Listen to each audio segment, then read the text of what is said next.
জায়গা দখল নিয়ে বিবাদ, তৃণমূল নেতার নিদানে সামাজিক বয়কটের মুখে গ্রামের এক পরিবার। সাহায্যের আশায় প্রায় ৩ বছর প্রশাসনের দরজায় দরজায় ঘুরছে খানাকুলের বন্দাইপুরের ওই পরিবার। কি জানা যাচ্ছে যে বন্দাইপুরের বাসিন্দা রঞ্জিত মণ্ডলের সঙ্গে একটা জায়গার দখলদারি নিয়ে গ্রামের কয়েকজনের ঝামেলা হয় বছর ৩ আগে। রঞ্জিত আর তার পরিবার আদালতের দ্বারস্থ হন, সেই মামলা বিচারাধীন রয়েছে। আদালতে যাওয়ায় এলাকার তৃণমূল নেতা তথা খানাকুল এক পঞ্চায়েত সমিতির প্রাক্তন সহ সভাপতি অশোক কোলে ও তার দলবল রঞ্জিতের পরিবারকে সামাজিক বয়কটের নিদান দেন বলে অভিযোগ। গ্রামে কোনো দোকান থেকে জিনিস দেয়া হচ্ছে না, এলাকার যে কল সেই কল থেকে জল নিতে দেয়া হচ্ছে না বলে অভিযোগ। গ্রামের কেউ ওই পরিবারের সঙ্গে কথা বললে তাদের 10,000 টাকা জরিমানা দিতে হবে বলেও নিদান জারি করেছে ওই তৃণমূল কংগ্রেসের নেতা। ঘটনায় অভিযুক্ত তৃণমূল নেতার কোনো প্রতিক্রিয়া পাওয়া যায়নি।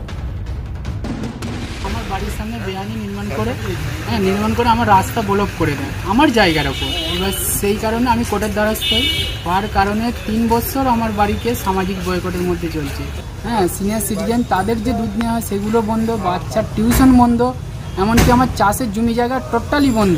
সরকারি কলে জল আনতে গেছে, সেখানে ওই তৃণমূল নেতা অশোক কোলে থ্রেট দেয় যে ওই কলে জল আনতে যাওয়া যাবে না, সরকারি কলের ইঙ্গিতে যেভাবে ওনাকে সামাজিক বয়কট করা হয়েছে, ওনার পরিবারকে কারোর সাথে মিশতে দেওয়া হচ্ছে না, বাচ্চাদের স্কুল কলেজে যাওয়া, দোকানে যাওয়া পুরো বন্ধ করে দিয়েছে।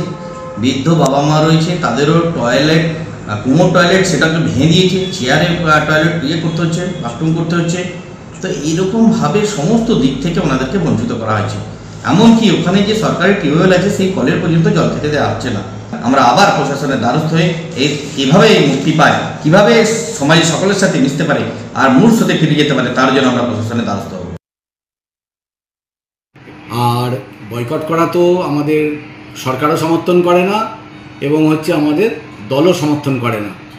বিষয়টা হচ্ছে যদি এইরকম কোনো ঘটনা ঘটে থাকে তাহলে তার বিরুদ্ধে ব্যবস্থা নেবে। আমরা ওপর মহলে জানাবো বিষয়টা যে এরকম হচ্ছে, সম্পত্তিজনিত কারণে ওখানে একটা গণ্ডগোল হচ্ছে এইরকম আমাদের কানে আছে, কিন্তু একটা বয়কট হচ্ছে এই ব্যাপারটা আমাদের জানা নেই।